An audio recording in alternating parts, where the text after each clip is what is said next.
सुमनसवन्दिता सुन्दरी माधवी चन्द्रसहोदरी हेममये मुनिगणमण्डिता मोक्षप्रदायिनी मञ्जुलभाषिणी वेदनुते पङ्कजवासिनी देवसुपूजिता सद्गुणवर्षिणी शान्तियुते जय जय हे मधुसूदनकामिनी आदिलक्ष्मी सदा पालय माम् अयि कलिकल्मष नाशिनी कामिनी वैदिकरूपिणी वेदमये क्षीरसमुद्भवा मङ्गलरूपिणी मन्त्रनिवासिनी मन्त्रनुते मङ्गलदायिनी अम्बुजवासिनी देवगणाश्रिता पादयुते जय जय हे मधुसूदनकामिनी धान्यलक्ष्मी सदा पालय माम् जय वरवर्णिनी वैष्णवी भार्गवी मन्त्रस्वरूपिणी मन्त्रमये सुरगणपूजिता शीघ्रफलप्रदा ज्ञानविकासिनी शास्त्रनुते भवभयहारिणी पापविमोचनी साधुजनाश्रिता पादयुते जय जय हे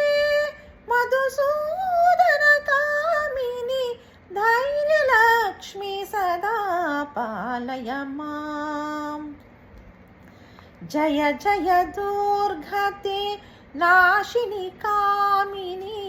सर्वफलप्रदा शास्त्रमये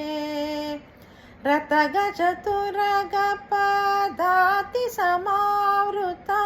परिजनमण्डिता लोकसुते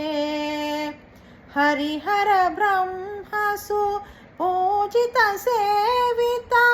तापनिवारिणी पादयुते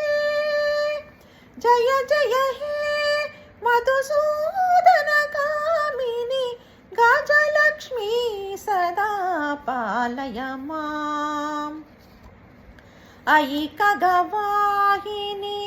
मोहिनी चक्रिणी रागविवर्धिनी ज्ञानमये गुणगणवारिधि लोकहितैषिणी स्वरसप्तभूषिता गाननुते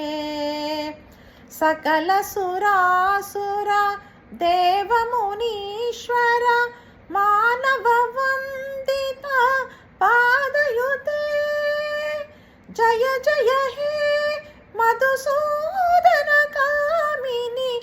सन्तानलक्ष्मी सदा पालय माम् जय कमलासिनी सद्गुणदायिनी ज्ञानविकासिनी दानमये अनुदिनमर्चिता कुङ्कुमधूसर भूषितवासिता वाद्यनुते कनकधारस्तुते वैभववन्दिता शङ्करदेशिका मान्यपदे जय जय हे मधुसूदनकामिनी विजयलक्ष्मी सदा पालय माम् प्रणतसुरेश्वरी भारती भार्गवी शोकविनाशिनी रत्नमये मणिमयभूषिता कर्णविभूषण शान्तिसमावृता हास्यमुखे नवनिधिदायिनि कलिमलहारिणि कामितफलप्रदास्तयुते जय जय हे मधुसूदन कामिनि विद्यालक्ष्मी सदा पालय माम् धिमि धिमि धिन् धिमि धिन् धिमि धिन् धिमि